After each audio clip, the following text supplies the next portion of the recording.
All right, I hope you all got the email and all read chapter 9 and picked out a person that you think I'm going to talk about. So I'm going to go through the different people in the story. There's a lot of them, and some of them are really interesting. I could hang out in this chapter for weeks, but we're not. So what we're going to do is I'm going to vote right now. We're going to go through and name them all, and we're going to vote. And the person who picks the right person, or the people, I have 3 books from my library. These all happen to be Philip Yancey books, but I love books, but I like to give them out too. So I like to get them and spread them around. So these are all great books, so you get to pick if you're a winner. If there's more than 3 winners, then I'll find more books. All right, so the first person obviously is Saul, and Saul is on his way to Damascus and has this incredible encounter, and his name is changed. Anybody here pick Saul? No one picked Saul, the most important. All right. And so then there are some people traveling with Saul, his bodyguards. Anybody pick them? You picked the bodyguards? All right. And then after 3 days, he's blind, and a disciple comes to pray for him whose name is Ananias. Anybody pick Ananias? Okay, got a few Ananiases. Okay, so then he prays for him. He's preaching around there. And there's a death threat, and there's some followers that take him by night and lower him over the wall in a basket. Anybody take those guys? You're going to pick them? You don't have to pick them, but... All right, and then Barnabas, son of encouragement. Anybody pick Barnabas? All right, moving right along. The next person, we jump to Peter. Now, Peter's traveling around, and he's heading toward the coast, and he ends up in Joppa. And there's a disciple there, not a young disciple, but a disciple there who is ministering to the poor, whose name is Tabitha. Anybody pick Tabitha? Okay, got one Tabitha. And then Peter continues on, and at the very end it says that he stayed at the house of a tanner named Simon. Anybody pick Simon? I got 2 Simons. All right. I'll tell you in a minute who's the winner is, but let me go through the chapter and talk about some things here. First of all, as I said, Saul is on his way to Damascus. He's actually leaving Israel. He's moving into a different country, into Damascus. This is among entirely Hellenistic Jews. And so you see this tension moving from Jerusalem. It's moving outward, further and further. And so Saul is on his way to Damascus, and he has this encounter. There are some people with Saul, and Paul tells us about this encounter, and he says that they heard a voice, but they didn't understand it. So I don't know whether Jesus was talking to him in a different language or if it just sounded confusing to them, but they saw the light, but they didn't understand anything else that was happening. But Paul specifically heard Jesus is speaking to him, and as a result of that became blind. And we're not going to talk about Paul, sorry. Although name changes is really interesting. I really wanted to talk about that. In fact, I read a book this year that was talking about the Senecas. And every fall, the Senecas have a huge feast. And at that fall feast, they name all of the children that had been born in the previous season. The last 6 months, they name the children according to how they view them and their characteristics. But everyone can change their name at that point. Isn't that interesting? You can change your name if you decide you're someone else. And some of you, maybe God has changed your name. God actually changed my name after I came back from Ecuador, or while I was in Ecuador, when I had that encounter with God, when I met God really for the first time. And before that, my whole growing up life, I had been John. Everyone called me John. In fact, people from that era still call me John. But God said, your name's going to be Jonathan from now on. And so that's why I go by Jonathan. People call me John. I go, you can call me that. That's fine. But that's not my name. Call me anything. All right. So over Saul. And so then we come to these men travel with him. And we don't know who these guys are. They're probably just like bodyguards, just like buff guys that sort of went along to enforcers kind of guys. But I'm not going to talk about them. And then we come to Ananias, and Ananias is a fascinating person, and I'd love to preach about him because he's one of the first people that God literally speaks to. God gives him a directive, and he says to God, are you nuts? I mean, just the audacity that God can speak to you. I mean, if God ever spoke to me like that, I would just go, But he goes, what? Are you kidding me? You want me to go talk to Saul? That guy's been killing people. So I love that about this guy. And he's a fascinating character, but we're not going to talk about Ananias. So then, Paul is wrestling around there, and he starts preaching. And the fascinating thing about his preaching is it says that he has this powerful, powerful case, and the word literally means that he is taking the scriptures and revealing them to be revealing that Jesus is the answer to the prophecies. That's the essence of what he's doing. And they're confounded by that because he's an expert in the Old Testament, in the Torah, in the teachings of the scribes and the Pharisees. And he goes through and he shows all of these teachings that Christ is the fulfillment. And it says they have no answer for him. But they want to kill him because it's tearing things up. So there's this group of people that take him by night and they lower him in a basket through an opening in the wall. I love this story. When I was like this high in Sunday school, they used flannel graph. You know, when we cut up those flannel graph for those missionaries? And I can still remember the flannel graph story of my teacher. She's building this picture on this board, and then there's this wall, and there's this little hole, and then there's this little rope, and this little guy, this little man in this little basket, and they're lowering him down. I'm just, wow, that's so cool to get lowered out of a wall in a basket to escape your life. But we're not going to talk about them. So then we jump to Peter. And I didn't really give Peter as an option. I don't know if anybody voted for Peter, but we're not going to talk about Peter. But Peter is heading out to the shore. And what you see here, too, is, again, the expanding of the gospel. Not only is Paul all of a sudden way up in a foreign country, but Peter is being pushed. He's been, it went from the Jews to the Hellenistic Jews to the Samaritans, and now he's being pushed way out to the coast. And he goes to a couple of cities there. The second one is Joppa.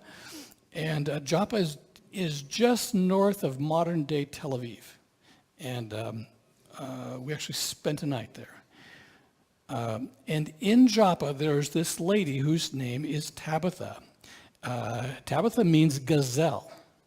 That's what the word means. It's also in Greek, it means Dorcas, which also is gazelle. It's the word for gazelle. And Tabitha is so incredibly significant because you understand that when God first encountered humans, or when first encountered and began to develop a people, he met with Abraham. And Abraham was the beginning of God's building of a community of those that would be called out, which would later be called the called out ones, the Christians. And it was male dominated. If you look through the Old Testament, almost all of the stories are about men. There are some women in there, but it's predominantly a male story. But with the birth of Christ, have you ever noticed that there's a shift? That the main characters in the birth of Christ are women. That the characters who were at the cross were women. That a large number of Jesus' disciples were women. In fact, there were a lot of people that went around in that day and age and had disciples follow them, but Jesus was unique in that he had a large number of women who were his disciples as well. And there are some people, one of his disciples, one of the women who were his disciples, was the wife of Herod's main steward. And he was also the head of the police of the temple. So he was an extremely huge, important person in Jerusalem, extremely wealthy, and his wife is following Jesus around. And many people believe that she was his sponsor, that she provided the money, because there's no income coming in for a rabbi other than maybe some few offerings. So women are incredibly important in Jesus' ministry, and many of Jesus' encounters are with women, which is remarkable. So you see this movement where it starts with men and it is involving women, and more of that's even happening today in our lifetime. It's just really, really interesting, and I would love to preach about that, but I'm not. So there's actually really only one character left, and that's Simon. And Joe and John are the winners. I want to talk to you about Simon. Let's talk about Tabitha some more in Sunday school, though, because it's so fascinating. There's so much stuff there. I argued with God a while about this, but let me just tell you this one other thing about Tabitha. I can't stand it. Jesus healed a young lady whose name was Talitha. Talitha means small child. There's only one letter difference between Tabitha and Talitha in the original. And there's 4 things that happened. This young lady who's dead, there's someone comes to get them and tell Jesus, the messenger. There are mourners outside. And then in both instances, Peter and Jesus speak their name and say, stand up. And so there's this really fascinating, and the fact that the very first that we know, the very first person raised from the dead in the Christian faith was a woman. So there's just so many interesting things there. Okay, but let's go to Simon. So Simon was a tanner. Tanners had to live outside the community because what they did was tan leather, and tanning leather was an incredibly odoriferous business. There was the death, there was the decay, there was the rot of the animals, the carcasses, there was just the butchery, which is smelly. And in addition to that, when they would scrape the skins, they would soak them in various chemicals to get the fat off. And one of the primary ingredients for doing that was human urine. And often throughout the village, they would have, excuse my language, piss pots throughout the village that people would literally use, and the tanners would go through the village and collect all these pots, and they would take the human urine home and they would pour it in these big vats, and they'd put all the hides in there. And then the most effective way to deal with this was to get in there like grape crushers, and they would work, and they would just for hours be working the hides in this urine, and they would use feces and different things to break them down. So there was this huge smell around their house. In addition to that, in the Jewish faith, they were considered unclean. They were always unclean. They could never be clean because they worked with death. And so Peter goes and stays at this person's house. I want to talk to you about living with stinky people. Because all of us, at times, will have an association, will be around people who just stink. I mean, they're just stinkers. And before I talk about how to respond to stinky people, I think it's, first of all, important to not be a stinky person. Because I have known some Christians, none of you are, but I have known some Christians who it was really hard to be around because they just were obnoxious. They were just insensitive. They had no social filters. When I first, tell you a curious story, when I first started here, before I was the pastor, I was an elder. And I remember Bill Doomer, the former pastor, talking about this one person on his board that he was just pulling his hair out. He says, oh my gosh, this person is so irritating. I can tell you who it is. Some of you may know this person. It was so hard. He hated to go to the board meetings because of this one person. And it's like, yeah, well, then I became the pastor, and this same person was still on the board. And God gave me some unique wisdom and insight into this person, and I began to see that this person was a very hurting person, and a lot of their smell came from misunderstanding and from not understanding how humans worked and from a great, huge insecurity. And so I just began to cultivate a personal relationship with this person, and we became good friends. And when that began to happen, a lot of the barriers began to fall down, and a lot of the animosity began to fall down. And this person discovered that they didn't have to suddenly be on the defensive all the time, that they could trust me, that they could say what they wanted to speak without having to. And so it completely changed. But there are Christians that are like that, and you may encounter them. But first of all, you need to be careful that you're not one of them. And even at times, there are certain circumstances where probably all of us smell a little bit. And when those occurrences happen and you find yourself in a conflict and afterwards you're thinking what a horrible person that is, make sure you spend time looking at yourself as well and saying, yeah, they were horrible, but was I horrible too? Was I horrible too? But what I want to talk to you about predominantly is how do you deal with those people that you're going to encounter, hopefully not in the church, although possibly, but definitely in the world. They're going to be people that you're working with. They may be people you're related to. They may be people that you just have a chance to encounter with. They may be customers. They may be clients. They may be coworkers. They may be your boss. There's lots of people out there that just are stinkers. And I think the most important thing, first of all, is to get to the place where you are living above them. And I don't say that in the sense of arrogance, because it isn't us that gets that place. It's God that puts us to that place. But it's acknowledging and recognizing that we're in a place that they are not in Christ, that we have something that they do not have. And when you are secure in that, it gives you a tremendous amount of tolerance toward other people that are not that way. And one of the primary ways that you can get there is by monitoring your self-talk. Because typically, my self-talk, your self-talk, is comparing myself to other people. And I look at other people and I say, wow, that person's a beautiful person. That person's got so much charisma. That person has so much speaking skill. That person has an ability that I don't have. That person is gifted. They are talented. They are craftsmen. They're artists.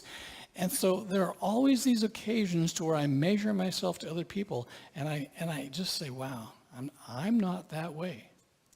Another thing that we often do is when we make a mistake, we declare that mistake as to be part of who we are. For example, I can't believe I broke that. I am so clumsy. You ever said that about yourself? I am so stupid. I can't believe I forgot that. You ever said that about yourself? I am so idiotic, so whatever. I am. That's not true. That was an occurrence that happened. I mean, you may be clumsy because you have some kind of medical condition or ear infection or something. I guess you could say that was true. Yeah, I guess I'm naturally just clumsy. But don't use the phrase, I am, in a negatory sense. Because you're speaking into your life. You're speaking into your spirit. You're telling yourself, you're reinforcing negative things about yourself. Don't do that. It's okay to acknowledge an incident and say, I feel so bad that I forgot that. I really hate that I forgot that. But I am not typically a forgetful person. I don't forget things all the time. I don't forget everything. I did forget that one occasion, and I don't like that I did, but that's not who I am. Don't own the negative things about your life. Marilla Cuthbert's friend, Rachel Lind. Well, I'm just a person that speaks my mind. So she's owning up and she's saying, I am a negative person all the time. That's just who I am. You have to live with me that way. Don't be a Rachel Lind. Focus on the things about yourself that are positive, that are good. And that will help you to be the person that lives up here over the person that's living down here. Because the people that smell, the people that are obstreperous, those people that are irritable, they're living down here. They may act like they're up here. They may respond to you like they're up here.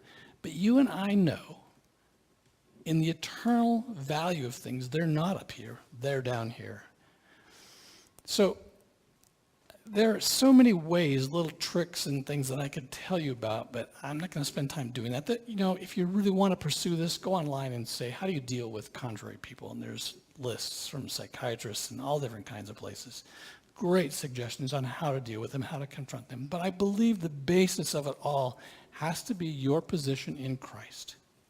It has to be that you see yourself as something which has moved beyond the people that live like that. That you're no longer that way, and that you understand that other people are still down there and they're still struggling with that. And so that gives you some empathy. And it may come to a place where you realize that this person that is in your circle should not be there because they're just too toxic. And you need to prayerfully, make sure that you prayerfully do this. Cut them out of your circle. But if God has put them in your circle and God has solidified them and said they are going to be there, then you need to ask God and you need to trust God to show you how to deal with them as to where they're living.